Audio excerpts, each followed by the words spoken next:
কোটা সংস্কারের দাবিতে চলমান আন্দোলনের অংশ হিসেবে মঙ্গলবার সকাল থেকে ঢাকা বিশ্ববিদ্যালয় সহ বিভিন্ন ক্যাম্পাসের শিক্ষার্থীরা সড়ক ও রেলপথ অবরোধ করে বিক্ষোভ কর্মসূচি শুরু করে।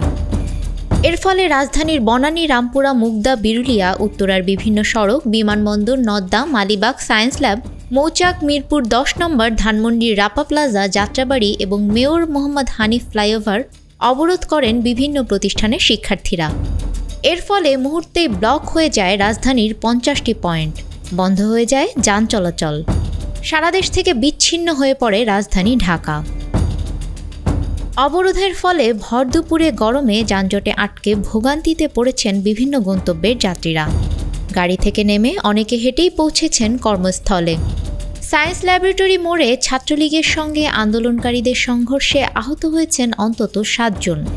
শিক্ষার্থীরা ঢাকার মহাখালী ও চট্টগ্রামের কুমিরায় রেললাইন অবরোধ করায় ট্রেন চলাচলও বিঘ্নিত হয়।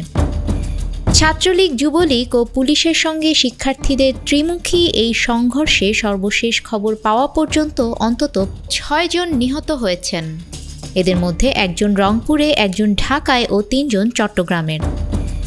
সাধারণ শিক্ষার্থীদের উপর ছাত্রলীগের নেতাকর্মীরা হামলা চালালে সংঘর্ষ বাধে। দুই পক্ষই পরস্পরের দিকে ঢিল ছুটতে থাকে। একের পর এক হতে থাকে ককটেল বিস্ফোরণ।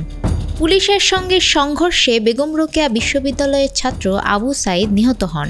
রাজধানীতে ঢাকা কলেজের সামনে কোটা সংস্কার আন্দোলনকারী ও ছাত্রলীগের সংঘর্ষে 1 জন নিহত হয়েছেন। শিক্ষার্থী ও ছাত্রলীগের মধ্যে দফায় দফায় সংঘর্ষে চট্টগ্রামে 3 জন নিহত হয়েছেন। মঙ্গলবার বিকেল 3:30টার দিকে চট্টগ্রামের মুরাদপুরে এ ঘটনা ঘটে। পরিস্থিতি সামাল দিতে ঢাকা, চট্টগ্রাম, বগুড়া ও রাজশাহীতে বিজিবি মোতায়েন করা হয়েছে।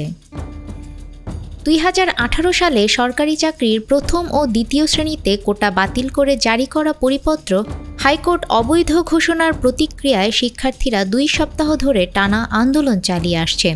এর মধ্যে রোববার এক সংবাদ সম্মেলনে প্রধানমন্ত্রী শেখ হাসিনা সাফ জানিয়ে দেন সরকারি চাকরিতে কোটার বিষয়টি আদালতে ফয়সালা করতে হবে। বক্তব্যের এক পর্যায়ে সরকার প্রধান বলেন, কোটা আন্দোলন করবার আগে তাদের তো পরীক্ষার রেজাল্টগুলি দেখে নেওয়া উচিত ছিল যে কোথায় তারা দাঁড়িয়েছে। আর দ্বিতীয় কথাটা হচ্ছে মুক্তিযুদ্ধের বিরুদ্ধে এত ক্ষোভ কেন?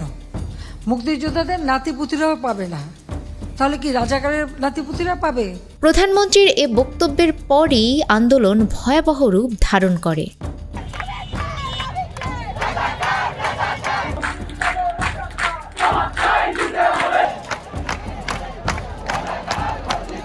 আফরিন আপ্পি, আমাদের সময়।